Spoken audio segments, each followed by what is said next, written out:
आजच्या सत्रामध्ये आपण आचार्य या प्रकरणाचं 17वं वचन बघणार आहोत. मागील सत्रामध्ये आपली 16 वचने झाली आहेत आचाराची. आजच्या सत्रामध्ये आपण वचन बघणार आहोत. नरवीर आत परविषय वीर नाही. मागील वचन झालं कोमळ ज्ञानी विखो विघ्न. म्हणजे जीव आचारार्थी किंवा ज्ञानार्थी धर्मप्रवेशार्थी जर का कोमळ असेल म्हणजे नवीन असेल किंवा आचरणदृष्ट्या उपदेश घेऊन त्याला भरपूर वर्ष झालेत परंतु आचरणदृष्ट्या जर का तो कमकुवत असेल म्हणजे तो कोमळ असेल असा जो व्यक्ती आहे त्याला विखो विघ्न म्हणजे आचरण करत असताना त्याला भरपूर अडथळे येऊ शकतात. म्हणजे आपण आतापर्यंत ज्या सवयी ठेवलेल्या आहेत आपल्या म्हणजे आपली झोपण्याच्या सवयीपासून तर सकाळी उठण्याची सवय असेल, पाणी पिण्याचं एक संयम असेल, भोजनाचा संयम असेल किंवा इतर कुठल्याही गोष्टीचा एक संयम असतो आपला. समजा सावलीत आपल्याला जास्त सावली आवडते म्हणजे ह्याच्यावर आपला संयम नाही आहे, ऊन अधिक सहन होत नाही किंवा काही लोक म्हणणार की नाही आता उन्हाळ्यामध्ये मला AC शिवाय जमत नाही. म्हणजे आश्रमांमध्ये जर का तुम्ही बघितलं काय आश्रममध्ये आम्ही जेव्हा होतो तेव्हा संवत्सरला तेव्हा तिथे 12ही महिने म्हणजे ज्या काही सुविधा असणं गरजेचं असतं त्या कुठल्याही सुविधा नव्हत्या. म्हणजे तिथे पंखा नव्हता ना, तिकडे गरम पाण्याची सोय होती ना, बाकीच्या अशा म्हणजे त्या याच्यातनं आम्हाला ते शिकायला मिळालं की आपण आपल्यावर संयम कसं ठेवू शकतो. अर्थात तिथे ते लावल्या जाऊ शकत होतं परंतु मला असं वाटतं की मुद्दामून बाबांनी ते लावलेलं नसावं जुन्या बाबांनी. कारण की जर का आम्ही उन्हाळ्याच्या त्या गरमीत पत्र्याचा हॉल आणि त्याच्यामध्ये जर का आम्ही राहू शकतोय पंखा नसताना म्हणजे आमची ती 4 महिन्याची ती ट्रेनिंग आहे. हिवाळ्यामध्ये गावाकडे जास्त थंडी असते त्याच्यामध्ये गरम पाणी आंघोळीला नाही थंडच पाण्याने आंघोळ करायची म्हणजे ती एक प्रकारची ट्रेनिंगच आहे. थंडीच्या दिवसात थंड पाण्याने आंघोळ करणं म्हणजे हे काय आहे तुमच्यातला संयम, तुमची जी संयमन शक्ती आहे, सहनशक्ती जी आहे ती वाढवण्याचं ते एक माध्यम आहे आणि ती त्या पद्धतीने वाढवता येते. आपण जर का उन्हात बसून सावलीत बसून राहिलो तर आपल्याला बाहेरचं ऊन जास्त वाटतं. तुम्ही एकदा उन्हात निघा मग तुम्हाला ऊन जास्त लागत नाही म्हणजे उन्हाचा तेवढा त्रास होत नाही किंवा ऊन तेवढं जास्त भासत नाही. ऊन कधी जास्त भासतं जेव्हा आपण सावलीत येतो तेव्हा म्हणतो किती ऊन आहे. तुम्ही चालता तेव्हा तुमचे जेवढे पाय दुखत नाही तेवढे तुमचे बसल्यानंतर तुम्हाला जाणवते खूप पाय दुखत आहेत. म्हणजे सुखात आल्यानंतर मग दुःखाची जाणीव तीव्रतेने होत असते. आता जर का तुम्ही काही लोक अशी बघितली जी रस्त्याच्या कडेने खड्डा खणत जातात ते भर उन्हामध्ये त्यांचा खड्डा खणणं चालू असतं, त्यांची मुलं तिथेच खेळत असतात मातीमध्ये वगैरे. त्यांना ऊन लागत नाही का? त्यांनाही ऊन लागतं पण त्यांनी त्यांच्यातली सहनशक्ती जी आहे ती वाढवून घेतलेली आहे. तर जेव्हा केव्हा आपण आचारायला लागू, आता समजा आपल्याला उपदेश घेऊन 10, 20, 25 वर्ष झालेले आहेत. आत्ता ज्या दिवशी 25 वर्षांनी तुम्ही आचरण करायला सुरुवात कराल म्हणजे स्मरण करायला चालू कराल की तुम्ही ऐकलं रेकॉर्डिंगमध्ये की स्मरण केलं पाहिजे सकाळी 3 ते 6 आजपर्यंत आपण केलं नाही आणि ते जर का आता आपण सुरुवात केलं उद्यापासनं तर तुमचा पूर्ण दिवस खराब जाईल. बघा स्मरण केलं दिवस चांगला गेला पाहिजे पण आपलं खराब का जाणार आहे? कारण आपण नको ते 3 वेळा म्हणजे कधी नव्हत ते 3 वेळा वाजता आपण उठलेलो आहे. आपल्याला सवयच नाही आहे अजिबात आणि आता 3 ते 6 स्मरण करणं म्हणजे एवढं जीवावर जाणार आहे आपल्याला. त्याच्यापेक्षा वाटेल की झोपणं चांगलं. म्हणजे काय होणार आहे आचरण करताना ते विखो विघ्न म्हणजे ते जे तुमच्या ज्या सवयी वाईट सवयी आपल्याला आहेत ते विघ्न रूपाने आपल्याला पुढे येणार आहेत. म्हणून आपण लगेच काय ते आचरण सोडून द्यायचं नाही.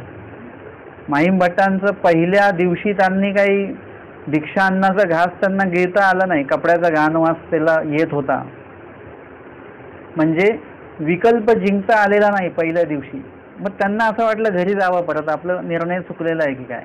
परंतु ते घरी गेले नाही, पुढचा दिवस त्यांनी हे केला आणि नंतर जेव्हा एक घास त्यांनी चावला आणि तो चावून त्यांनी तो गिळला, गळ्याच्या खाली तो गेला आणि मग ते म्हणाले आता मी जिंकलो. म्हणजे एक घास गेला ना बाकीचे घास आपोआप जाणार. तसं आहे की 3 ते 6 उठल्यानंतर तुमचा दिवस खराब जाओ त्याच्याकडे नका बघू. तुमचं स्मरणासाठी तुम्ही उठले, तुमचं स्मरणही झालं नाही, जांभयामध्ये सगळं चालू आहे, तुमचं स्मरणही नाही झालं, पण तुम्ही स्मरणासाठी उठले, हीच गोष्ट खूप मोठी आहे. म्हणजे तुमची सुरुवात झालेली आहे उठण्यापासून. उठणं हा पहिला कोर्स आहे तुमचा. ते एवढं उठण्याची सवय तुम्हाला लागली, म्हणजे घड्याळाच्या आधी जर का तुम्ही उठायला लागले की तुम्ही म्हणजे जाग येण्यामध्ये आणि जाग आल्यानंतर उठून बसण्यात तुम्ही जिंकले. स्मरण हा खूप पुढचा टप्पा आहे. मग तुमचं नाम जप चालू होणार. फक्त आपण जे गाठी घेऊन जे काय मनी ओढतो ते फक्त नाम जप आहे बरं का, ते स्मरण नाही आहे. स्मरण म्हणजे काय आहे, त्याच्याही पेक्षा अधिक गहनतेने तुम्ही नाम घेताय, आवडीपूर्वक नाम घेताय, लीळा त्याच्यामध्ये तुमच्या येत आहेत, चतुर्विध दुःख त्याच्यामध्ये येत आहे, चतुर्विध नाम लीळा मूर्तीचेष्टा असं स्मरण तुमचं होतं आहे. निर्वेद अनुता पानुसोचारता असं चतुर्विध दुःखयुक्त ते होतं आहे. आणि त्याच्यात सगळं हे मिळून जे काय आपण जी क्रिया करतो त्याला स्मरण असं म्हटलं जातं. म्हणजे आपण आत्तापर्यंत काय करतो, फक्त नाम जप चालू आहे, नाम घेतोय आपण, ते घेणं सुद्धा काही वाईट नाही आहे, वेळ उपयोगीच लागतो, वाया जात नाही तुमचा. परंतु आम्हाला काय करायचं आहे, नुसतीच भाकरी नाही खायची, आम्हाला भाकरी आणि भाजी किंवा डाळ भात भाजी चपाती असं पूर्ण अन्न पाहिजे. म्हणजे स्मरणसुद्धा तसंच पाहिजे. नाम लीळा मूर्तीचेष्टा चतुर्विध दुःख चतुर्विध स्मरण सगळं त्याच्यामध्ये आलं पाहिजे. ते स्मरण होणं गरजेचं आहे. तर हे सगळं करताना म्हणजे हे पुढचे टप्पे आहेत खूप, परंतु तुम्हाला आत्तापासून काहीतरी सुरुवात करावी लागेल. परंतु जर का विघ्न येत असेल, त्रास होत असेल, तर तो विधी सोडून देऊ नका. तो विधी तुम्ही काय करा, पुन्हा पुन्हा पुन्हा पुन्हा जबरदस्ती तो विधी करा. आणि मग हळूहळू हळूहळू हळूहळू तुम्ही त्याच्यावर तो विधी जो आहे तो तुमच्यामध्ये रुजेल आणि तुम्ही त्या विधीमध्ये रममान व्हाल. तर सुरुवातीच्या काळामध्ये कोमळ ज्ञानी विखो विघ्न हे सांगितलेलंच आहे. पदार्थांची सवय असेल तर आम्हाला गरम खायची सवय आहे. आता ज्यांना ज्यांना कोणाला घरी गरम गरम चपात्या गरम गरम जेवण खायची सवय असेल त्यांनी आत्तापासनं काय केलं पाहिजे, थोडी थोडी ती सवय. कोणी म्हणेल मला शिळं अजिबात चालत नाही, शिळं खाल्लं की मला त्रास होतो. काय होतं, पोटाला गॅस होतो शिळं खाल्लं की. तुम्ही शिळंच नाही, तुम्ही ताजं जरी खाल्लं तरी तो त्रास होऊ शकतो. म्हणजे याचा अर्थ तुम्ही खाताय पण तुम्ही ते पचवत नाही आहे. डॉक्टर सांगतात काही पण खा, परंतु ते पचवा तुम्ही. म्हणजे तुम्ही तेवढं व्यायाम करा, तुम्ही तेवढं चाला, तुम्ही तेवढे सेवा वगैरे हे काही करा, त्याच्यामुळे दंडवत घाला, हे घरच्या घरी करण्याचे सगळे उपाय आहेत. त्याच्यामुळे ते जेवण तुम्हाला सहजपणे ते पचणार आहे. आणि म्हणजे तुम्ही हे कशा अर्थी सांगतोय मी, म्हणजे तुम्ही उद्या शिळं जरी खाल तरी तुम्हाला त्रास होणार नाही. आपली एक ती मानसिकता आहे की मला शिळं खाल्लं की त्रास होतो, असं काही नाही आहे. मग लोक पाव खात नाही का, फरसाण खात नाही का, फरसाण हे शिळंच आहे की नाही. कितीतरी बिस्किट खात नाही लोक, शिळंच आहे. चहापत्ती ताजी ताजी आहे का, शिळीच आहे. साखर शिळीच आहे, पाणी शिळंच आहे. सगळ्याच गोष्टी शिळ्याच आहेत. तुमच्याकडे असले ज्वारीचे पीठ, बाजरीचं पीठ, सगळं अन्नधान्य, कडधान्य हे सगळं शिळं आहे. हे काही लगेच असं ताजं ताजं काढून तुम्ही खात नाही आहे. मग हे सगळं खाताना कुठे आपल्याला हे होत नाही आणि नेमकं काल बनवलेलं आज खाताना आम्हाला त्रास होतो. म्हणजे आमची पचनशक्ती सुधारलेली नाही आहे. ती तुम्ही व्यायामे वायुनासे हे पण आमच्या स्वामींनी सांगून, स्वामींनी काही सांगायचं बाकी ठेवलं, फक्त वचनं आम्हाला माहिती पाहिजेत, वचनांचे अर्थ आम्हाला माहिती पाहिजेत. सगळं सगळं स्वामींनी सांगून ठेवलेलं आहे. व्यायामे वायुनासे म्हणजे व्यायाम केल्याने तुम्हाला कुठलाही हा त्रास होणार नाही. शारीरिक जेवढा काही त्रास आहे, उठणं बसणं हे ते सगळं त्याच्यातनं तुमचं जाणार आहे. आणि म्हणून आमच्या मार्गांमध्ये एक एक गाठी दंडवत घालणारे मंडळी आहेत, आज सुद्धा आहेत. जुन्या काळात तर होतीच, आज सुद्धा आहेत की सकाळी उठल्यानंतर एक एक गाठी दंडवत घालायचे वगैरे वगैरे. तर हे काय आहे, तुम्ही तुमची संयमन शक्ती जेवढी वाढवली तेवढं तुम्हाला जो विघ्न येत आहे किंवा जो तुम्हाला त्रास होतो आहे विधी करताना तो हळूहळू हळूहळू तुम्हाला तो कमी होणार आहे. आणि म्हणून हे कोमळ ज्ञानी विखो विघ्न हे वचन मागील सत्रामध्ये आपण बघितलेलं होतं.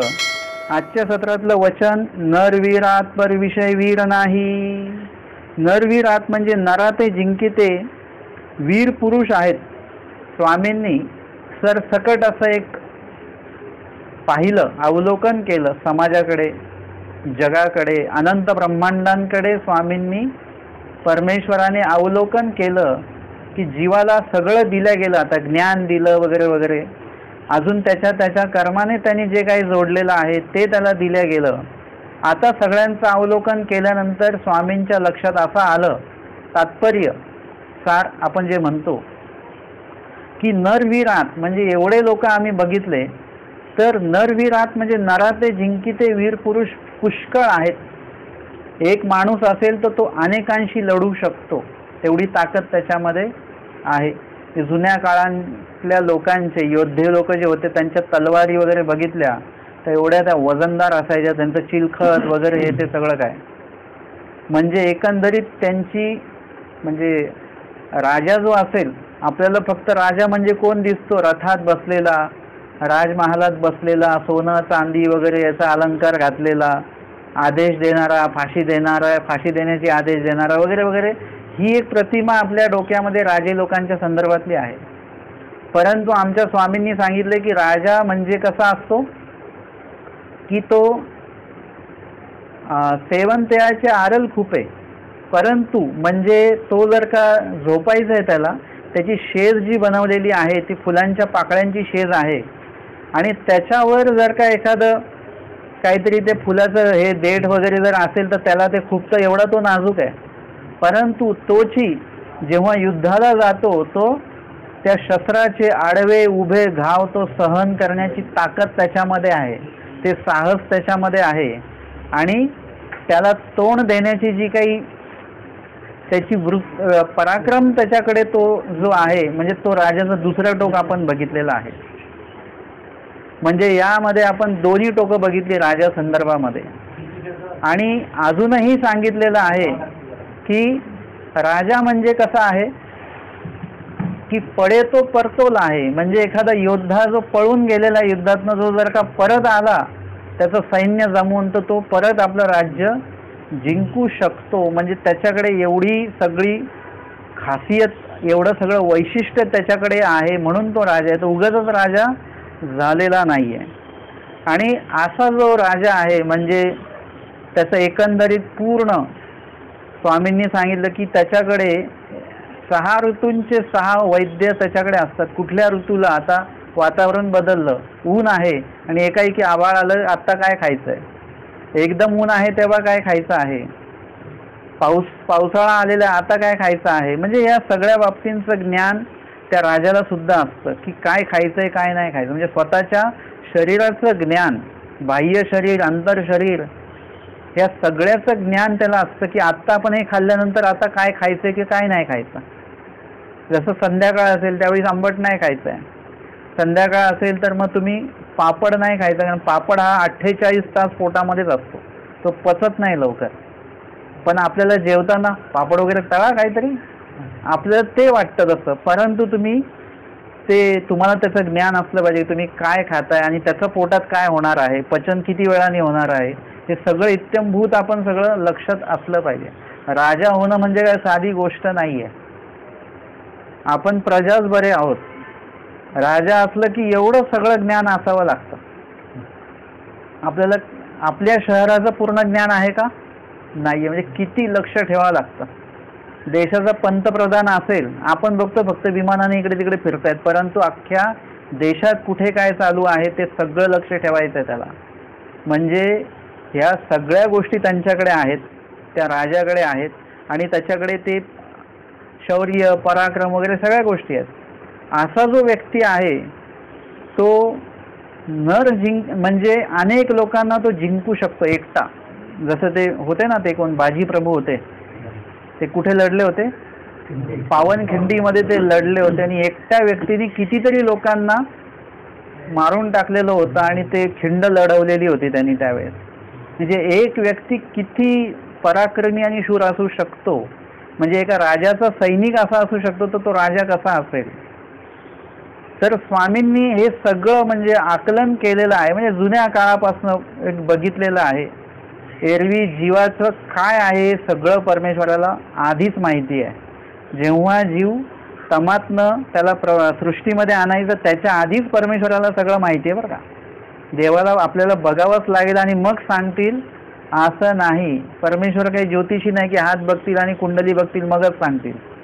आपल्या सगळ्यांच्या कुंडल्या आधीच देवाने काढून ठेवलेल्या आहेत आणि आपल्या सगळ्यांच्या कुंडल्या देवांकडे परमेश्वराकडे आहे. म्हणून आपण महानुभावपंथीय लोकांनी आपली कुंडली कोणाला दाखवू नये. बरोबर आहे ना. तुमच्या मुलीचं किंवा मुलाचं लग्न ठरलेलं आहे, मग आता त्याच्या पत्रिका तुम्ही इतर मुलींना दाखवाल का? अजून स्थळ बघाल तुम्ही? एकदा लग्न ठरलंय मग आता स्थळ बघायची काय गरज आहे? तसं आपली कुंडली देवाकडे ऑलरेडी आहे आणि ते त्याचा अभ्यास करून आपल्याला सगळा योग घडवून देतात. आता आपली कुंडली अन्य व्यक्तीच्या हातामध्ये मानवपंथी लोकांनी का द्यावी? परंतु देतात. अर्थात हे म्हणजे सगळं परमेश्वराला आपल्याबद्दल सगळं माहिती आणि मग स्वामी हे वचन म्हणतात की नरवीरात जे नराचे जिंकिणारे वीर पुरुष पुष्कळ आहेत, परंतु विषय वीर नाही. नराचे जिंकिते म्हणजे एकटा तो लढून पूर्ण सैन्यांना, किंवा एखादा सेनापती असेल तो स्वतः लढणार नाही, परंतु युद्धाचं नियोजन पूर्ण तो करेल आणि त्या युद्धाच्या नियोजनाने तो जिंकेल, असं सुद्धा होऊ शकतं. किंवा एखादी व्यक्ती राजकारणामध्ये ती आपल्या कार्यक्षमतेने किंवा आपल्या नियोजनाने काय करेल, पूर्ण देशावर त्याचं अधिराज्य, देशाची पसंती मिळवेल आणि तो स्वतः निवडून येईल. म्हणजे हे काय, नराते जिंकिते वीर पुरुष पुष्कळ आहेत, परंतु विषय वीर नाही. परंतु विषयाला जिंकणारे जे पुरुष आहेत ते तुम्हाला बघायला भेटणार नाही. म्हणजे तुम्हाला आपण ज्याला भुलतो अशा गोष्टी तुम्हाला बघायला मिळतील. मग परमेश्वर ज्याला भुलले पाहिजेत ज्या गोष्टीला, त्या गोष्टी बघायला भेटणार नाहीत. आपण लगेच भुलू की एवढ्या एका माणसाने एवढ्या लोकांना मारला, आपल्याला याचंच नवल असेल, परंतु त्या व्यक्तीने विषयाला म्हणजे जड चेतन पदार्थाला त्यांनी जिंकलेलं नाही. खूप क्वचित आहे असं.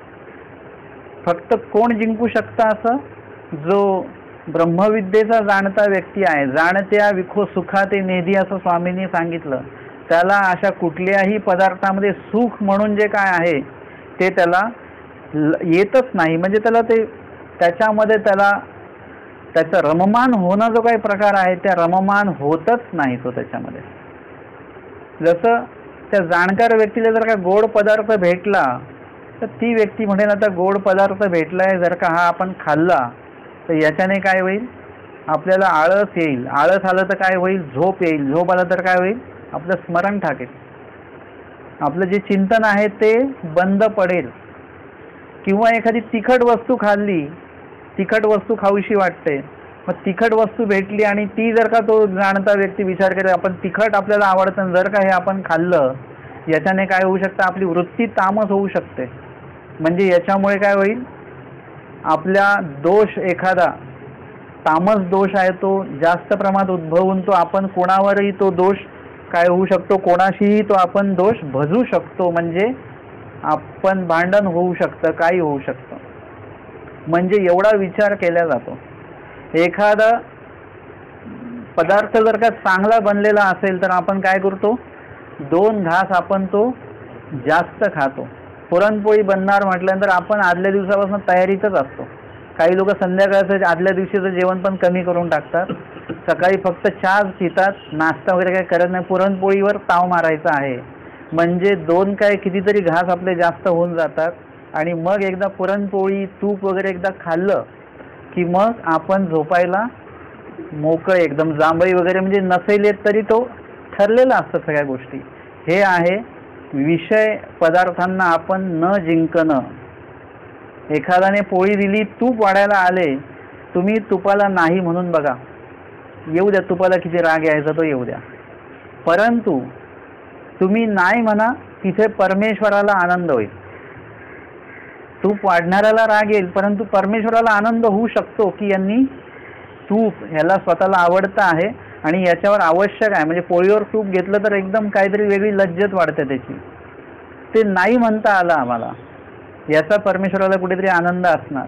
तुम्हाला आवडणारा पदार्थ आलेला आहे आणि तुम्हाला खायचा सुद्धा आहे, मनात इच्छा पण झाली, पण आठवलं की नाही खायचं. देवाने सांगितलं ना, जाणत्या विखो सुखाते नेदी, तर आपल्याला सुद्धा काही सुख वाटलं नाही पाहिजे. पहिले पहिले कोमळ ज्ञानी विखो विघ्न होईल तुम्हाला, म्हणजे त्रास होईल पदार्थ न खाल्ल्याचा. पण हळूहळू एकदा तुम्ही पदार्थ सोडला की मग तुम्हाला कुठल्याही प्रकारचा त्रास त्याच्यामध्ये होणार नाही.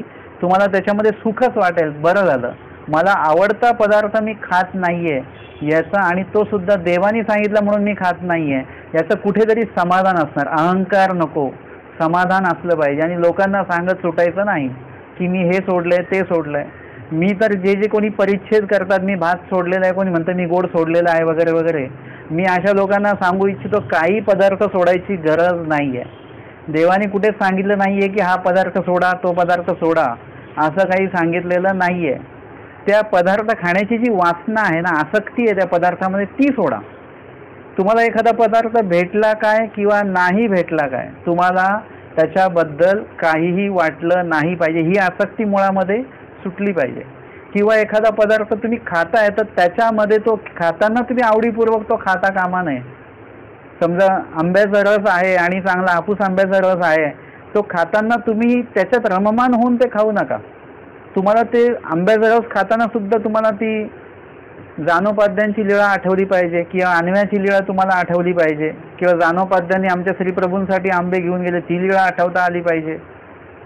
म्हणजे तत्संदर्भातले जे लीळा आहेत ते तुम्हाला आठवता आले पाहिजेत. किंवा हे जर का आत्ता स्वामी असते तर आपण काय केलं असतं, चांगल्यातले चांगले आंबे घेऊन आपण देवाला अर्पण करू शकलो असतो, परमेश्वराने ते स्वीकारले असते वगैरे वगैरे. ह्याच्यामध्ये तुम्ही ते खाऊ शकता. बघा, एखादी आई आहे, त्या आईला जर का एखादा चांगला पदार्थ दिला खायला तर तिला सगळ्यात आधी आठवण कोणाची येते? पहिले मुलाची आठवण येते. आता आपण मुलगा आहोत तर आपल्याला कोणाची आठवण आली पाहिजे? परमेश्वराची आठवण आली पाहिजे की हे मी माझ्या देवाला देता आलं असतं. आमच्या नाथोबासांना जेव्हा सोन्याची कढई भेटली दिसली तेव्हा ते काय बोलले की हे आत्ता काय भेटून उपयोगी, माझ्या स्वामींच्या काळात भेटली असती तू तर तिथे उपयोगी लावली असती तुला. म्हणजे स्वामींचाच विचार त्यांनी त्या ठिकाणी, म्हणजे स्वामींना देता आला असता आपल्याला. तर हा अशा प्रकारे तुम्ही विषयाला जिंकू शकता. हळूहळू तुमचं त्या संदर्भातली जी आवडी आहे ना ती आपोआपच कमी होणार. विषय विरत्व आपल्याला जे प्राप्त करायचं आहे त्यासाठी आपण काय केलं पाहिजे, एक एक पदार्थ जो आपल्याला खास करून आवडतोय तो बनवायचा आपण, पण खायचा नाही. तो आणायचा विकत पण आपण खायचा नाही. अशा प्रकारे तुम्हाला ती प्रॅक्टिस कोर्स करावा लागेल. तो म्हणजे तो आणायचाच नाही आणि तो बघायचाच नाही असं नाही, तो समोर पाहिजे आपल्या, परंतु खाण्याची वृत्ती नाही झाली पाहिजे, इच्छा नाही झाली पाहिजे. नाही खाल्ल्यामुळे त्याच्यामध्ये आसक्ती पण आपली लागली नाही पाहिजे. याला म्हणतात जिंकणं. नाही तर तुम्ही भात सोडलेला आहे आणि नेमकाच आपण जेवायला गेलो तिकडे बासमती भात आला आणि जिरा राईस वगैरे, आणि आपलं अरे आपण भात सोडलाय नाही तर छान लागला असता. काहीतरी गोड आलं आणि आपण म्हटलं अरे आज जर काही गोड सोडलेलं नसतं तर आपल्याला हे खाता आलं असतं. म्हणजे एकंदरीत काय आसक्ती सुटली नाही आहे. तुम्ही न खाऊन सुद्धा तो भात खाल्ल्यासारखाच आहे. तुम्ही खाल्ला तर नाही, तो ग्रहण नाही केला, पण मानसिक आहे तुम्ही खाल्लाय तो. म्हणून पदार्थ सोडू नका. तर पदार्थ खाण्याची जी आसक्ती आहे ती सोडा. वास्तविक पदार्थ न खाता सुद्धा तो खाल्ल्यासारखा झाला तुमची आसक्ती असल्यामुळे. आणि आसक्ती जर का नसेल तर तो खाऊन सुद्धा न खाल्ल्यातच जमा आहे. ते काही लोक असतात बघा, ते खाण्यामध्ये त्यांचं हे नसतं, ते खाताना पण कामबिम करत असतात, हे कर इकडे लक्ष तिकडे, त्यांचं खाण्यात लक्ष नसतं. त्यांना विचारणार भात कसा, भाजी कशी झालती? हां छान झालती. अहो मीठ जास्त होतं ना. अहो का, मला लक्षातच नाही आलं. म्हणजे त्याचं खाण्यात लक्ष नाही आहे.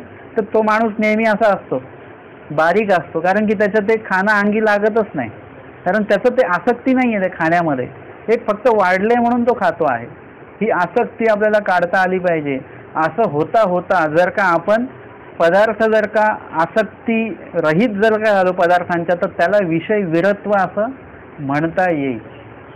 तर या ठिकाणी आपल्याला लीळा आपण बघणार आहोत. या संदर्भामध्ये पूर्वार्ध 193 क्रमांकाची एक लीळा आहे. आमच्या स्वामीने ते आम्रग्रहण केलेलं आहे. त्या संदर्भातली लीळा आपण मागच्या वेळेस बघितलेली होती. आजच्या सत्रामध्ये आपण लीळा बघणार आहोत उत्तरार्ध 114 क्रमांकाची. धर्मनष्ट आस पर विषय नष्ट नाही ही लीळा. गोसाव्यांची शिन्नपापी गुंफे अवस्थान, शिन्नस्थळीची लीळा आहे. गुंफेमध्ये स्वामींना अवस्थान होतं आणि एकुदी दायंबाय गोसाव्या ते पुसिले जी जी मागा पुराणी भीष्म नरवीर विशेष ऐको, सुखदेव वामदेव नारद एवमादिक विकय नष्ट ऐको, तैसे आजी न देखोजी. म्हणजे पुराणामध्ये जर का आपण वाचलं तर त्याच्यामध्ये भीष्म पितामह भीष्म जे आहेत ते नरवीर आहात, म्हणजे अनेकांना त्यांनी जिंकलेलं होतं, असं एक त्यांच्याकडे शौर्य होतं, हे आम्ही ऐकलेलं आहे. त्याच्यानंतर सुखदेव वामदेव नारद एवमादिक जे आहेत ते विषय नष्ट होते, म्हणजे विषयांचा त्या दिकांचा त्यांनी त्याग केला असं आम्ही ऐकलं. तसे लोक आज बघायला मिळत नाहीत. म्हणजे आता हे कधीची सांगतात ही गोष्ट, आज म्हणजे 800 वर्षा पहिलीची गोष्ट आहे. आता 800 वर्षानंतर ऐकायला सुद्धा भेटत नाही, बघायला तर भेटतच नाही. स्वामी म्हणतात भोज्या नरवीरात पर विषय वीर नाही. का नाही बघायला भेटत? कारण की नरवीर आहात, आजही नरवीर तुम्हाला बघायला भेटतील, पण विषय वीर नाही.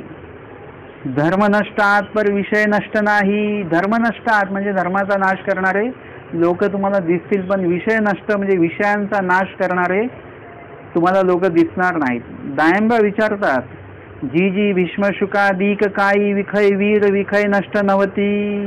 म्हणजे भीष्म शुकादिक वगैरे विषय वीर विषय नष्ट नव्हते का? हे लोक विषय वीर विषय नष्ट नव्हते का? स्वामी म्हणतात भोज्या राज्य हा एकू विखो. तुम्ही जर का म्हणाल पितामहा भीष्म वगैरे हे सगळे कोणी विखय नष्ट होते, विषयाधिकांचा यांनी त्याग केलेला होता असं तुम्ही जर का म्हणाल, तर राज्य सुद्धा काय आहे?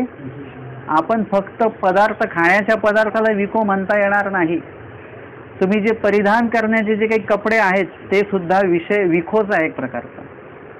त्याच्यानंतर तुम्ही जो चष्मा लावता, आपण चष्मा घ्यायला जर का गेलो आज, आधीच्या काळामध्ये चष्मा घेणं खूप सोपं होतं. एक चष्मा नंबर तपासला, एक फ्रेम पसंत केली, लगेच घेतला. आता तसं आहे का? आता तुम्ही ज्या चष्माची फ्रेम तुम्हाला पसंत करायला कितीतरी वेळ लागेल आणि कितीतरी पैसे खर्च करावे लागतील. म्हणजे चष्म्यातनं कसं दिसतंय पेक्षा चष्मा कसा दिसतोय याचीच काळजी खूप असते आपल्याला, बरोबर? हे सुद्धा एक प्रकारचा विखो झाला. मग काच कुठली पाहिजे? मग ती सफेदच पाहिजे की ती उन्हात काळी होणारी पाहिजे? हा सुद्धा एक प्रकारचा काय, तुम्हाला डोळ्याला त्रास होतोय उन्हामध्ये म्हणून काळी झालेली काच पाहिजे, तो भाग वेगळा, ती प्रकृती संबंधित आहे. परंतु दिसायला चांगलं दिसलं पाहिजे हा विखो आहे. केस कशी कापायची आहेत हा सुद्धा एक प्रकारचा तो विखो आहे. चेहऱ्याला साबण कुठला लावायचा हा सुद्धा विखोच आहे. टोपी कशी असली पाहिजे, म्हणजे आमची साधूंची असो नाही तर ग्रस्तांची असो, ती कशा पद्धतीने असली पाहिजे ह्या सुद्धा विखो आहे. म्हणजे टोप्या पण वेगवेगळ्या असतात बरं. तुम्ही नॉर्मली आता टोप्या असं बघाल तर तुम्ही पुणे विभागामध्ये किंवा आळेफाटा विभागात तुम्ही टोपी बघाल तर ती कडक अशी टोपी असते, काही एकदम वेगळीच टोपी असते, ती बघायला चांगली दिसते असं हे होते. तर एकंदरीत सगळ्या गोष्टींचा एक विखो आहे. चपलेचा सुद्धा विखो आहे. म्हणजे बाहेर जायची चप्पल वेगळी, घरात घालायची चप्पल वेगळी, पण ती दिसायला पण चांगली असली पाहिजे. तिने काय फक्त तळपायांचं रक्षण करावं एवढंच नाही, त्याच्यासोबत ती दिसायला पण चांगली पाहिजे. आता लोक तुमच्या तोंडाकडे बघणार की चपलेकडे बघणार? परंतु आजकाल असं आहे की तुमच्या चपला बुटांवरून पण तुम्ही कशा पद्धतीचे आहात वगैरे हे ठरवलं जातं. चपला घालून तुम्ही साधे जाल तर तुमची व्हॅल्यू कमी, शूज घालून जाल तर तुमची व्हॅल्यू जास्त. म्हणजे हा सुद्धा एक प्रकारचा विखो आहे. पाण्याची बॉटल तिने काय करावं, पाणी भरून ठेवावं आणि पाणी थंड ठेवावं, हे तिचं काम.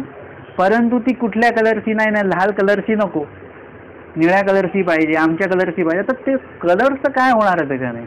परंतु हा सुद्धा काय आहे, विखो आहे. सगळ्या हे छोटे छोटे विखो आहेत. सत्संगला इथेच बसायचं हा सुद्धा विखो आहे बरं. इकडे बसायचं नाहीये, तिकडेच बसायचं, ही माझी जागा आहे, ही तुझी जागा आहे, हा सुद्धा एक प्रकारचा विखोच आहे. प्रवासामध्ये मला बसच चांगली वाटते किंवा रेल्वेच चांगली वाटते, हा सुद्धा विखोच आहे. अनेक छोटे छोटे विखो आहेत. म्हणजे मी तुम्हाला एवढी यादी वाचून दाखवतो, याच्यामध्ये वेळ जातोय अशातला भाग नाही, कारण स्वामींनी पुढे ते सांगूनच ठेवलेलं आहे. स्वामी सांगतात की राज्य हा सुद्धा काय आहे, एक प्रकारचा विखोच आहे. तयाचा तयासी काही विराम होता. म्हणजे भीष्म पितामहाला काही त्या राज्याचा विराम होता का, म्हणजे वैराग्य होता का राज्याबद्दल, की मला राज्य नको, मी आपलं दीक्षा घेतो आणि जातो आपल्या जंगलामध्ये, होतं का तसं काही नव्हतं. म्हणून तो विखयवीर नव्हे. मग ते हे लोक विखयवीर नाही, विषयवीर नाहीत, त्यांना ते पाहिजे. आता म्हणजे हा प्रश्न असा झाला की उद्या तुम्ही विषय म्हणजे जड आणि चेतन पदार्थ सोडून तुम्ही दीक्षा घ्याल, आश्रमात गेलात, म्हणजे तुम्ही विषयवीर झाला का नाही. मग तुम्ही म्हणाल की मला जे बसायचं पटकर आहे ते याच रंगाचं पाहिजे, त्या रंगाचं नको. मग भोजनाचं जे काही भोजन पात्र आहे, भिक्षा पात्र आहे, ते अशाच आकाराचं पाहिजे, लाकडीच पाहिजे, स्टीलचंच पाहिजे, झाकणवालंच पाहिजे. हा सुद्धा एक प्रकारचा विखो आहे. गाठी मला मनगटीच पाहिजे, पण ती चपट्या गाठ्या मण्यांची पाहिजे, गोल मण्यांची नको पाहिजे. त्याच्यामध्ये एक सोन्याचा नाईक मणी पाहिजे, किंवा चांदीचा मणी पाहिजे, किंवा पितळेचे मणी पाहिजेत. हे सुद्धा काय आहे, हा सुद्धा विखो आहे बरं का. म्हणजे आपला विखो जो आहे तो लांबपर्यंत आपल्या सोबत आहे. म्हणून तुम्ही असं समजू नका की तुम्ही उद्या दीक्षा घेतल्यानंतर तुम्ही विखो विषयवीर झाले नाही, मी एवढं प्रपंच सोडला, नातलग सोडले नाही. तुम्ही जेवढं काही तुम्हाला तिकडे त्या पदार्थांमध्ये तिथे आसक्ती आहे, ब्रह्मविद्या आणि आचरणामध्ये आसक्ती असली पाहिजे, स्मरणामध्ये आसक्ती असली पाहिजे आपली. परंतु त्या व्यतिरिक्त जे आपल्याला मोक्षाला अडथळे ठरणार आहेत अशा पदार्थांमध्ये आपली आसक्ती असणं हे काय आहे, विखोच आहे तो. म्हणून अशा विखोंच्या पासनं आपल्याला काय करता आलं पाहिजे, आपली आसक्ती काढून घेता आली पाहिजे. स्वामी म्हणतात, आणि सुखदेव वामदेव जरी विखय नष्ट तरी रंभा कांगा आली. ते जर का विषय नष्ट होते मग तिथे रंभा आलीच किती. जेणे विखय नष्ट म्हणे ते तया नाही. म्हणजे विषय वीर आणि विषय नष्ट मध्ये फरक आहे. म्हणजे रंभा त्यांच्याकडे का आली, ते विषयवीर होते परंतु ते विषय नष्ट नव्हते. विषयवीर आणि विषय नष्टामध्ये फरक काय आहे तो आपण पुढचं जे वचन आहे त्या वचनामध्ये आपण 18व्या वचनामध्ये बघणारच आहोत. म्हणून हा विषय आपण पुढे घेऊया. जेणे विषय नष्ट म्हणे ते तया नाही. जे विषय नष्टत्व जे पाहिजे तो त्यांच्याकडे, तो गुण त्यांच्याकडे नव्हता. स्वामी म्हणतात, भोज्या विखो काही एकमुख. आता स्वामींनी इथे सांगितलंय विषय काय एकमुख नाही आहे की तुम्ही म्हटले मी भात सोडला म्हणजे खूप मोठं काम केलं नाही. तुम्ही भात सोडला पण तुम्हाला अजून काहीतरी आवडतंय, त्याच्यामध्ये तुमची आसक्ती आहे. भात सोडल्याचं काय नवल, म्हणजे तुम्ही म्हटले की मी एक चपाती कमी खाल्ली परंतु बाकीचं भात तुम्ही जास्त खाल्ला ना, शेवटी जेवण तेवढंच केलं म्हणजे तेवढंच हे झालेलं आहे. तर एकंदरीत विषय हा एक मुख नाही, अनेक मुख आहे. विखो तो अनेक मुख, म्हणजे अनेक मुख आहेत विषयाला. अनेक पद्धतीने तो विषय तुम्हाला काय करत असतो, तुम्हाला आकर्षित करत असतो. म्हणजे मी सांगितलं ना की बाबा आपण उन्हातनं चाललेलं आणि सावली आपल्याला चांगली वाटणं, मग त्याच्यामध्ये पण ठिपक्या ठिपक्यांची सावली असेल पेक्षा पण घनदाट सावली आपल्याला चांगली वाटते. हा सुद्धा काय आहे, एक प्रकारचा विखोच आहे. काही लोक अशी आहेत की त्यांना फ्रीजमधलंच पाणी लागतं, बाकीचं पाणी नाही चालत, ते सुद्धा विखोच आहे. काही लोकांना मटक्यातलंच पाणी लागतं, फ्रीजमधलं चालत नाही तर मटक्यातलंच लागणं, हा सुद्धा एक प्रकारचा विखोच आहे. म्हणजे तुम्हाला काय करता आलं पाहिजे, स्वामींनी जे सांगितलंय ह्या सगळ्याचं उत्तर एकाच वचनामध्ये स्वामींनी सांगितलेलं आहे. म्हणजे ते वचन आत्तापर्यंत त्या वचनाचा तसा अर्थ लावला गेला नाही, तो आपण आज लावूया. स्वामींनी सांगितलंय की पात्री पडिले भोजन कीजे. जे तुमच्या भिक्षा पात्रामध्ये जे येईल ते तुम्ही ग्रहण करा. मग हे नुसतं पदार्थ संबंधित नाहीये. तुमच्या पात्रामध्ये म्हणजे आचरण पात्रामध्ये जर का ऊन आलं, ऊन सहन करा. सावली आली, सावली सहन करा. थंडी आली, थंडी सहन करा. पाऊस आला, पाऊस सहन करा.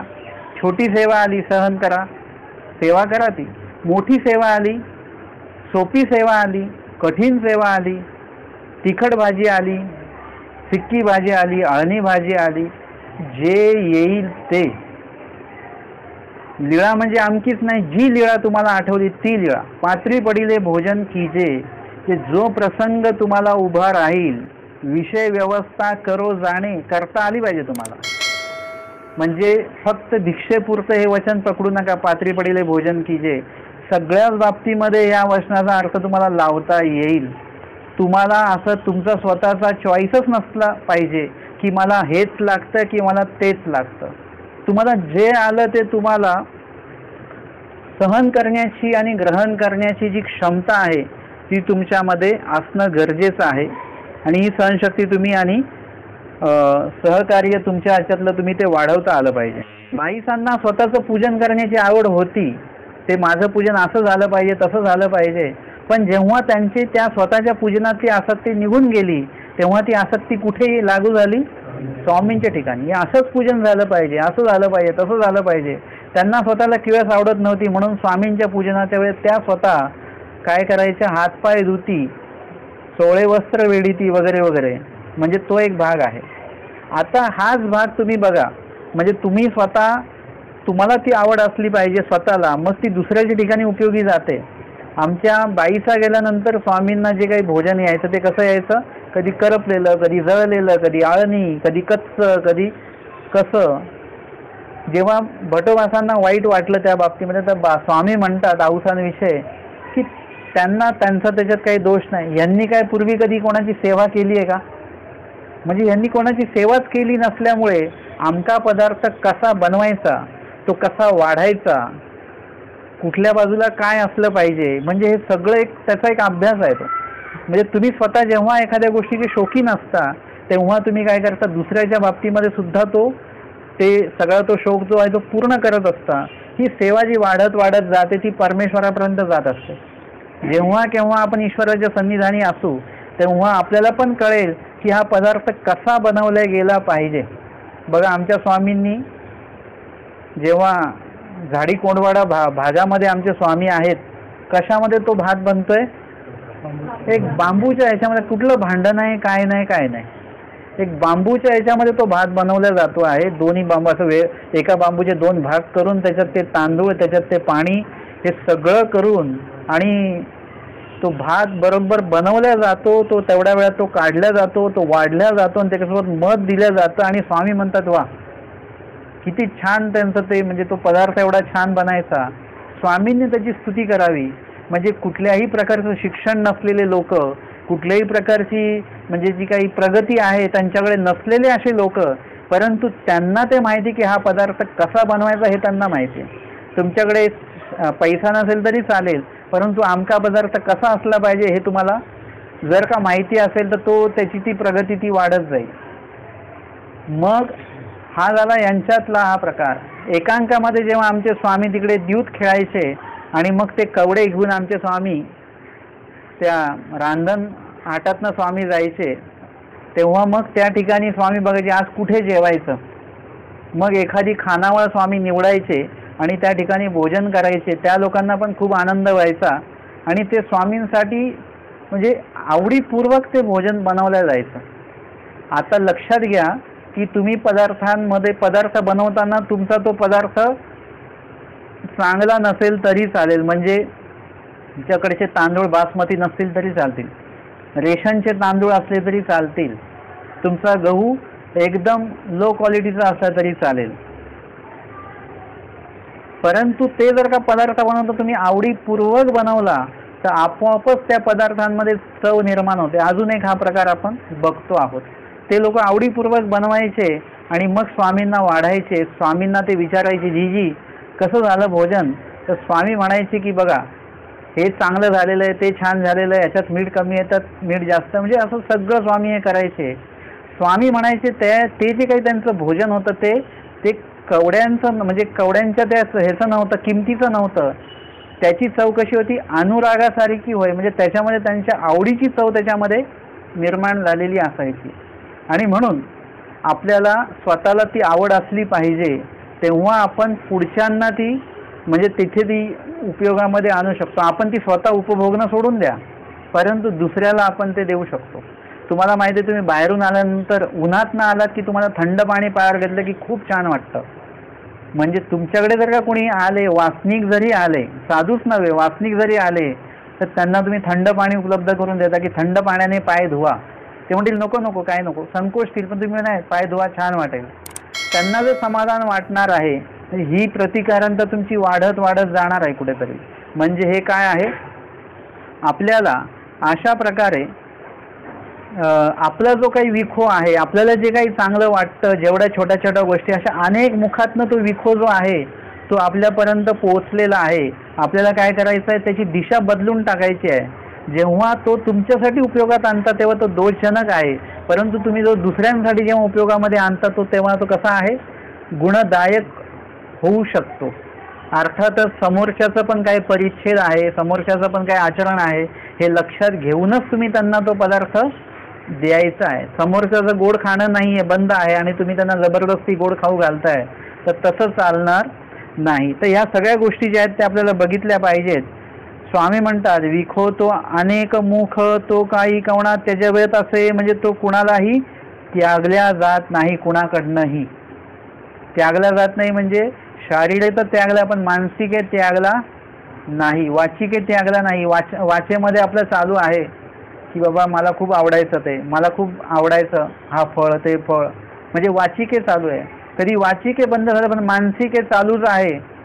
कोणी म्हटलं काही खाता का आहे, नको नको, मला डॉक्टरनी नाही सांगितलंय, पण मनामध्ये तेच चालू आहे. म्हणजे मानसिके त्यागला नाही आहे, प्रत्यक्ष त्यागला. वाचिके नाही त्यागला, वाचिके त्यागला, पण मानसिके नाही त्यागला. म्हणून स्वामी म्हणतात, तो कोणा त्यजवत असे हो का जी, असं स्वामींनी या ठिकाणी दायंबांना याचं निरूपण केलेलं आहे छिन्नस्थळीला. आता या ठिकाणी आपण बघतो की नरवीरात पर विषय वीर नाही.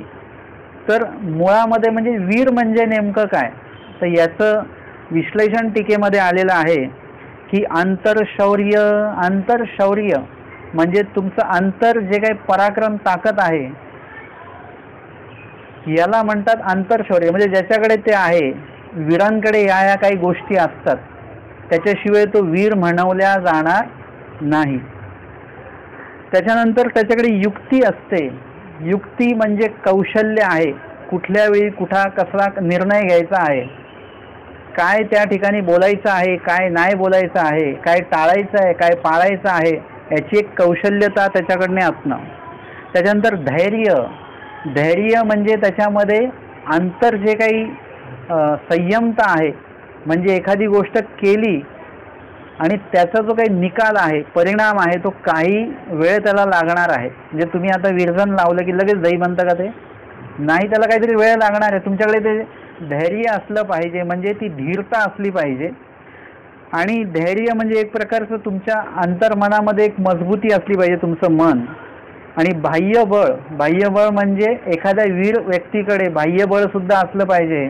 म्हणजे ज्याला मॅन पॉवर आपण म्हणतो, सैन्य किंवा त्याच्याकडे काम करणारे जे लोक आहेत, हे सुद्धा त्याच्याकडे असणं गरजेचं आहे. आणि अस्त्र म्हणजे त्याच्याकडे शस्त्र आणि अस्त्र सुद्धा असलं पाहिजे. म्हणजे त्याची आंतरिक ताकद तर आहेच, तो स्वतः, त्याची मानसिकता मजबूत असली पाहिजे, त्याची निर्णय क्षमता त्याची चांगली असली पाहिजे. त्याच्यानंतर त्याच्याकडे सैन्य सुद्धा त्याच पद्धतीचं पाहिजे.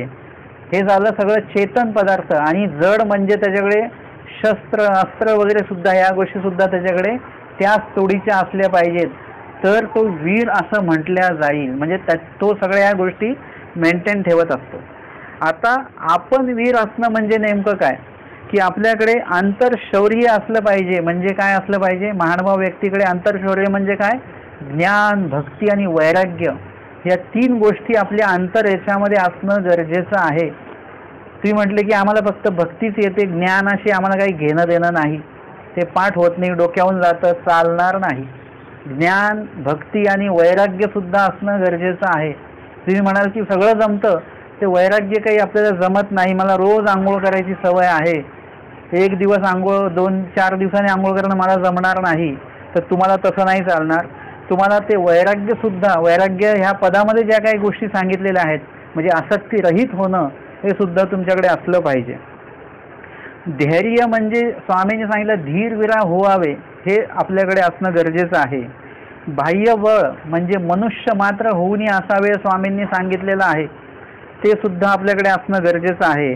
आणि अस्त्र म्हणजे वास्तविक आपल्याकडे शस्त्र असण्याची काही गरज नाही, आपल्याकडे शास्त्र आहेत, शस्त्र असण्याची काही गरज नाही, परंतु आपल्याकडे इथे काय असणं गरजेचं आहे, ज्ञान असल्यानंतर, सगळं ज्ञान भक्ती वैराग्य आपल्याकडे सगळं असल्यानंतर आपल्याकडे चर्या असणं खूप गरजेचं आहे. म्हणजे आचरण हे आपलं कधी बंद पडलं नाही पाहिजे.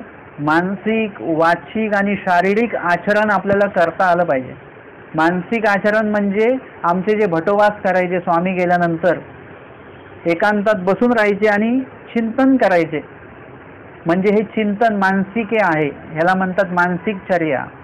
वाचिके चर्या म्हणजे धर्मवार्ता जी स्वामींनी सांगितली आहे, अन्य वार्ता न कीजे. आणि काय करावी तर ती धर्मवार्ता करणे म्हणजे हे वाचिक चर्या आहे. आणि प्रत्यक्ष शारीरिक चर्या म्हणजे काय आहे, आपल्या शरीराचं कष्टरूप आचरण करणे, आटन करणे, भिक्षेला जाणे किंवा देहाला आपल्या कृश करण्याच्या माध्यमा संबंधित पदार्थ आपण खाणे किंवा तत्संबंधित पदार्थ काही जे असतील ते त्यागणे, अशा प्रकारची जी शारीरिक चर्या असेल. त्याच्यानंतर शारीरिक चर्येमध्ये सेवाद असते, आपुल्या पडल्याची शुश्रूषा कीजे, ही शारीरिक चर्येमध्ये ते येतं. अशा प्रकारे हे वीराचं लक्षण सांगितलेलं आहे, व्यवहारातला वीर आणि मानवपंथीय वीर. आता वीर अवघे सारखेच आहेत का? म्हणजे एक वीर म्हटल्यानंतर सगळे सारखेच का? आपण म्हटलं हा 10वी पास झाला म्हणजे सगळे सारखेच आहेत का? कोणी 35% आहे, कोणी 90%, कोणी 50%, असे वेगवेगळे टक्केवारीमध्ये आपण त्यांना बघत असतो. तर वीर सगळे सारखेच नाहीत. ते वीर कसे आहेत ना साहसी, म्हणजे ना जड चेतन पदार्थाच्या संबंधी असूनही शारीर मानसिक सेवा न करी तो उत्तम वीर. म्हणजे मगाशी मी जे सांगितलं ना की उत्तम वीर कोणाला म्हटलेलं आहे, टीकाकार सांगतात की जो जड चेतन पदार्थाच्या संबंधी असून, म्हणजे तुम्ही मार्गात जरी गेलेले आहात पण मार्गात गेल्यानंतर तिथे तुमचे नातलग आहेत, परंतु तुम्ही त्यांच्याकडे नातलग म्हणून बघतच नाही आहेत, की तुमच्या मनामध्ये तो भावच येत नाही आहे, किंवा तुमच्या समोर पदार्थ आहे पण तुम्हाला तो खाऊच वाटत नाही आहे आणि त्या ठिकाणी तुम्हाला त्याच्याविषयीची आसक्ती शून्य आहे, एकदम अजिबात आसक्ती नाही आहे, तो उत्तम वीर आहे. समोर असून सगळं जड चेतन पदार्थ, पण त्यांचा उपभोग घेण्याची किंवा त्यांना भेटण्याची तुम्हाला अजिबात आसक्ती नाही, हे उत्तम वीराचं हे लक्षण आहे. आणि जर का आपण सगळं काय हे केलेलं आहे, अनुसरण घेतलेलं आहे, सगळं आहे, आपले नातलगांनी पण अनुसरण घेतलेलं आहे, पण आपण पण अनुसरण घेतले, पण आपण ओळख करताना हे आमचे आई बरं का. म्हणजे आता आपण हे सांगितलं, आपण सांगताना काय सांगतो की हे माझ्या देहाची आई.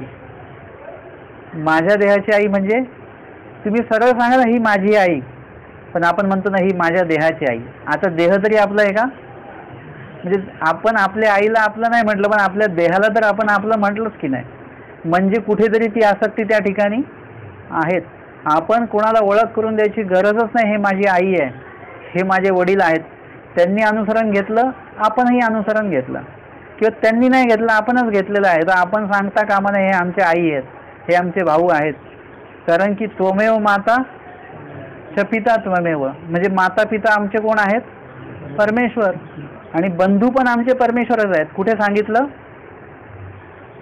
परमेश्वर आपले भाऊ आहेत, हे नातं कुठे सांगितलं देवानी? अनमित्त बंधू, म्हणजे परमेश्वर आपले बंधू आहेत हे सांगितलेलं आहे. म्हणजे आता ते पण झालं. आणि परमेश्वर अजून आपले कोण आहेत? अजून कुठलं नातं लावलंय देवाने? स्वामी सेवकत्वाचं नातं आहे, ते आपले मालक आहेत, आपण त्यांचे सेवक आहेत. आणि अजून एक नातं आहे, बाई तुमचा तो नित्यपती की, म्हणजे सर्वार्थाने आपले नातलग, जे नातं तुम्हाला आठवेल त्या नात्यात आपण परमेश्वरालाच बघायचं आहे. म्हणजे त्याच्यातनं आपली ती आसक्ती आपली काढून टाकायची आहे. म्हणजे हे सगळं समोर असताना सुद्धा आपली त्याच्यात आसक्ती असता कामा नये. उत्तम वीराचं हे लक्षण त्याच्यामध्ये सांगितलेलं आहे.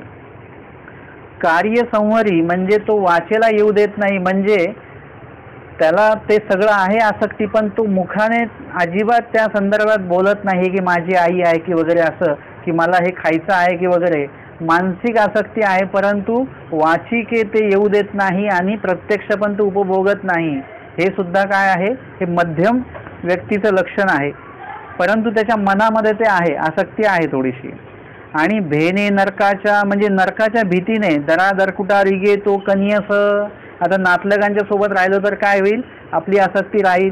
त्यांचं काही बरं वाईट दुःख वगैरे आलं की ते आपण त्यांच्यामध्ये रममान होऊ, त्यांची सेवा करू, किंवा त्यांना लांबून दुरून तरी लक्ष देऊ आपण की त्यांच्याकडे लक्ष ठेवा बरं का. म्हणजे ही आसक्ती आपली आहेच. म्हणून त्या भीतीने तो व्यक्ती काय करतो, लांब जातो त्यांच्यापासनं दुसऱ्या आश्रमात. म्हणून तो जातो, इथे थांबायचं नाही. तर हे काय आहे, कनियस वीराचं लक्षण आहे. उत्तम वीर म्हणजे तिथेच सगळं असून सुद्धा त्याचा उपभोग घेत नाही. याच्यासाठी मला भट्टोबासांचे एका लीळेचं उदाहरण देता येईल की आमच्या स्वामींनी सांगितलं यल्लम भट्टांकडनं किती आसू आणा, 2 आसू आणा. ते गेले आणि ते म्हणाले स्वामींनी 2 आसू मागितल्या. त्यांनी त्या आसवांची वाखारी त्यांना दिली, पिशवी देऊन टाकली. ते म्हणाले मी आंघोळीला चाललोय, तुम्हाला पाहिजे, स्वामींसाठी पाहिजेत ना. स्वामींनी सांगितलं पाहिजे तेवढे आसू न्या. भट्टोबासांनी किती आसू काढले त्याच्यातनं, 2च काढल्या. आपण असतो तर आपण म्हटलो असतो चला सत्संगाला अजून लोक आले असतील ते सगळ्यांनाच उपयोगी येईल, द्या अजून. आपलं पाळं किती आहे, 2च आंब्यांचं पाळं आहे, परंतु आपण म्हटलं चला अजून घेऊया, अजून लोकांना देता येईल. म्हणजे आपण काय केलं, नियम बाह्य आपण वर्तन करतो आहोत. हे सुद्धा काय आहे, हे आपण भेटतंय तर त्याचा उपभोग आपण घेतोय. तसं असता कामा जेवढं आज्ञेमध्ये आहे तेवढंच भट्टोबासांनी आणलं. हे काय उत्तम, भेटत असून सुद्धा घेतलं नाही, समोरचा देत असून सुद्धा घेतलं नाही, हे उत्तम वीराचं लक्षण या ठिकाणी सांगितलेलं आहे. आणि आता या ठिकाणी आपण बघितलं की विषय वीर जे आहेत, वीर अवघे सारखेच आहेत का, नाही. याच्यामध्ये आपण बदल बघितला की उत्तम, मध्यम आणि कनियस असा हा भेद त्याच्यामध्ये आहे. आता विषयवीर स्वामी म्हणतात विषयवीर नाही, नरवीरात पर विषयवीर नाहीये असं स्वामींनी का म्हटलं. ना साहसी म्हणजे विषयवीर का नाहीये आणि नरवीर कसा आहे हे स्वामींनी सांगितलेलं आहे. तर ते वचनात जे सांगितलेलं आहे ते टीकेमध्ये कसं आणलं टीकाकारांनी, का सहजासहजी. ना साहसी म्हणजे सहजासहजी, साहसी म्हणजे साहसपूर्वक, हिम्मतपूर्वक, आणि साहसी म्हणजे सहस्र सैनिकांना पाठीमोरे करी म्हणजे हरवतो जो. एक व्यक्ती स्वतःच्या नियोजन क्षमतेने आणि पराक्रमाने सहज किंवा साहसाने किंवा सहस्र सैनिकांना तो काय करतो, पाठीमोरे करी म्हणजे हरवतो. त्यावेळी वानरे शाहीसे दिसत होते जे सहस्रा पाठीमोरे करी, म्हणजे 1000 सैनिक जरी आले असते तरी त्यांना त्यांनी जिंकलं असतं. एवढं साहस त्यांच्यामध्ये त्यावेळी दिसत होतं, एवढा आवेश त्यांच्यामध्ये त्यावेळेस होता. ह्याला म्हणतात वीरत्वाचं लक्षण. असे सैनिक आहेत बरं का, असे राजे लोक आहेत, असे लोक आहेत, एक एक वीर लोक हे सगळे आहेत. जो मुघल म्हणजे सैनिक असा नरवीर आहे, परंतु हे कुठे आहे, फक्त युद्धभूमीवर आहे. म्हणजे त्याला आपण काय म्हणावं, नरवीर आहे असं म्हणावं. परंतु तो दासी थापवेरी मारावा म्हणजे तो जर का युद्ध संपवून जेव्हा राज्यामध्ये दाखल होतो ते एखाद्या दासीचं सौंदर्य बघून तो तिथे भुलतो तिला, बरोबर आहे. म्हणजे तो नरवीर आहे परंतु तो विषयवीर आहे का, नाही. त्याला तो जिंकू नाही शकला. एवढं मोठं युद्ध जिंकून आला, सैन्य जिंकून आला, परंतु शत्रूला जिंकून आला, पण इथे विषयाला तो मात्र जिंकू शकला नाही. म्हणून स्वामींनी खेदजनक हे म्हटलेलं आहे की नरवीर खूप आहेत परंतु विषयवीर नाही. हे जे पद आहे हे स्वामींनी खेदजनक अशा पद्धतीने ते म्हटलेलं आहे. तर मग विषयवीर नाहीच का, ना आहेत, पण परंतु बहुत प्रमाणामध्ये नाही. स्वामींनी काय सांगितलं, विरळा नांदे, जे क्वचित प्रमाणामध्ये तुम्हाला दिसणार. तुम्ही म्हणाल की नाही आधीसारखं नाही आधीसारखं, पण कोणतरी कुठेतरी स्मरणनिष्ठ व्यक्ती आहे, कोणतरी कुठेतरी सप्त जे काही विधी सांगितलेले आहेत, 7 नित्यविधी ते आचरण करा, कोणतरी व्यक्ती आहे. कोणतरी व्यक्ती आहे की जो 7 विधी पाळणारा नाही, परंतु कुठेतरी संघ सांगत भेट शुश्रूषा हे निमित्तविधी पाळणारा व्यक्ती कुठेतरी कोणतरी आहे. एखादा व्यक्ती स्वतः करणारा नाही पण अनेकांना कोणीतरी सांगून त्यांना तयार करणारा व्यक्ती आहे. ते काही ना काही कोणात ते आहेच, परंतु मुळात स्वामींना जो अपेक्षित व्यक्ती आहे विषयवीर, तो व्यक्ती क्वचितच तुम्हाला बघायला मिळेल, म्हणजे स्वामींना बघायला मिळेल. आम्हाला तर बघायला सुद्धा मिळणार नाही. कारण की आचरणवक्त व्यक्ती जे आहेत ते त्यांचं जे आचरण करतात ते समोरच्यांना प्रदर्शन करत नाही, ते इतरांना प्रदर्शनासाठी म्हणून आचरण करत नाही, तर ईश्वराचं दर्शन आपल्याला घडावं म्हणून ते आचरण करत असतात. ते आचरण करून देवाचं दर्शन घडावं, आपल्या आचरणाचं प्रदर्शन घडावं म्हणून ते काही आचरण करत नाहीत. म्हणून तुम्हाला ते दिसणार नाहीतही. तर विषयवीर नाहीतच का ना, आहेत, परंतु ते क्वचित आहेत. तर मग आपण जर का म्हटलं की विषयवीर नाहीत, स्वामींनी जे म्हटलंय की विषयवीर नाही, नरवीरात तर विषयवीर नाही, म्हणजे स्वामींचा म्हणण्याचं उद्दिष्ट असं आहे की एक पण नाहीये असं म्हणण्याचं स्वामींचं उद्दिष्ट आहे का? तर नाही, तसं नाहीये. कारण की स्वामींनी विरळानंदे हे स्वामींनी सांगितलेलं आहे. आणि दुसरं जे काय आहे की अनंत उद्धरिले अनंत उद्धरी, उद्धरण कार्य अनेकांचं झालेलं आहे, अनेकांचं उद्धरण कार्य आता चालू आहे प्रस्तुत. आणि अनंत उद्धरी जाती म्हणजे अनंत आता जीव जे आहेत त्यांचा उद्धार होणं बाकी आहे. म्हणजे अनंत जीवांचा उद्धार झालेला आहे आणि अनंत जीवांच्या उद्धारणाचं कार्य सध्या चालू आहे. म्हणजे आत्ता सुद्धा विषयवीर आहेत, हेच या वचनाचं, म्हणजे ह्या वचनातनं आपल्याला प्राप्त होतं. जर का आपण म्हटलं विषयवीर नाहीत, तर ह्या वचनाला बाधा त्याच्यातनं येऊ शकतो. म्हणून विषयवीर आहेत. तर विषयवीराचे काय लक्षण, तर हे मगासपासून सांगतायत की विषयवीर नाही आहे, विषयवीर नाही. तर विषयवीराचं लक्षण काय आहे, तर इथे टीकाकारांनी सांगितलं इंद्रिया ते दळवटी, म्हणजे इंद्रियांना जो दडपून टाकतो. तुमच्या प्रत्येक इंद्रियाचं काही ना काही विखो आहे.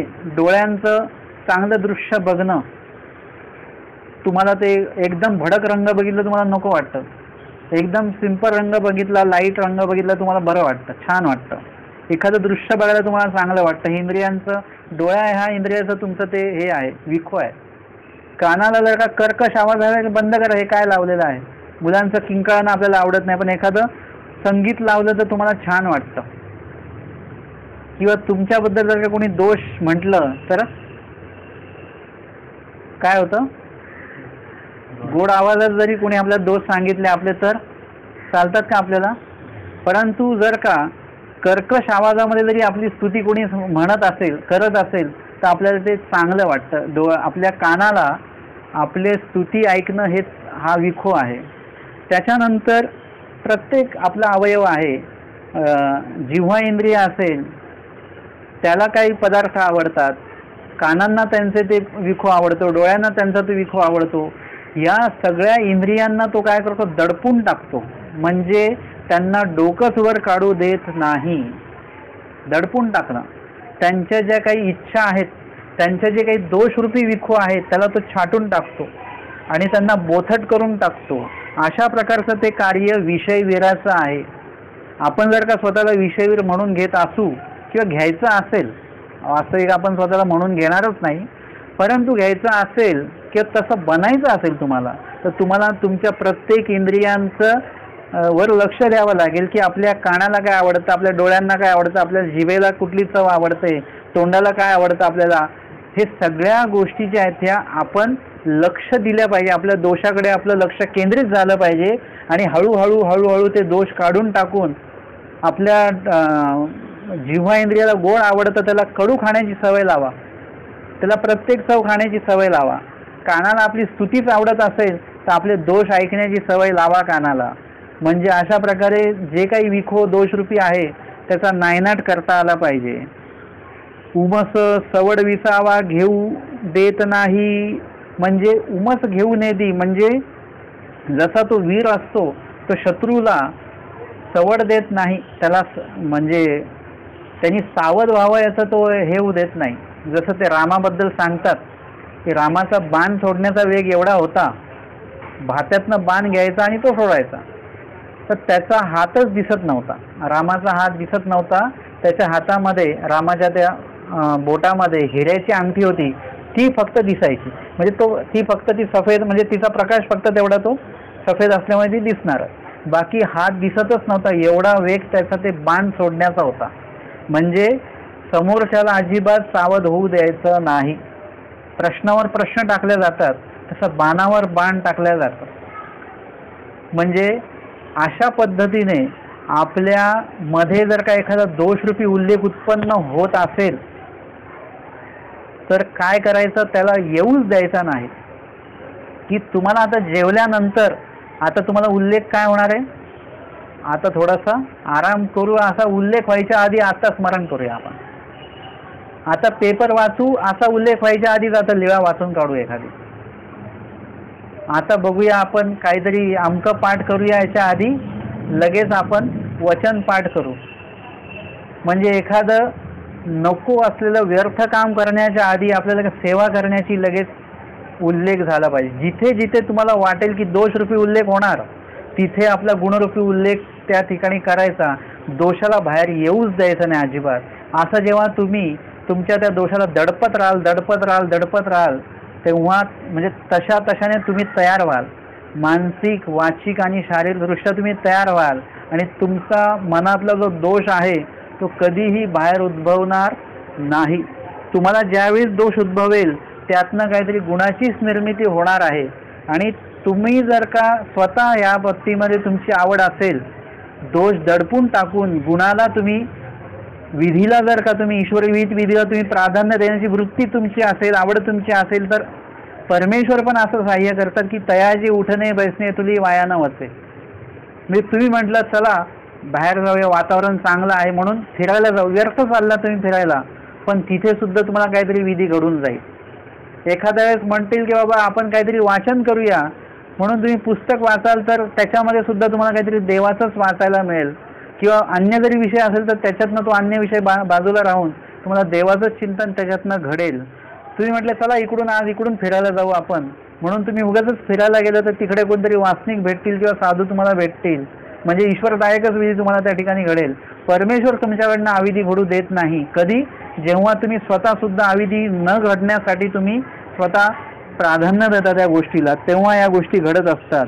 तर आजच्या या सत्रामध्ये आपण आचार्य प्रकरणाचं 17वं वचन नरविरात परविषयवीर नाही हे घेतलं आणि या संदर्भातली उत्तरार्ध 114 क्रमांकाची धर्मनष्टात पर विषय नष्ट नाही ही लीळा या ठिकाणी आपण आज श्रवण आणि चिंतन केलेली आहे.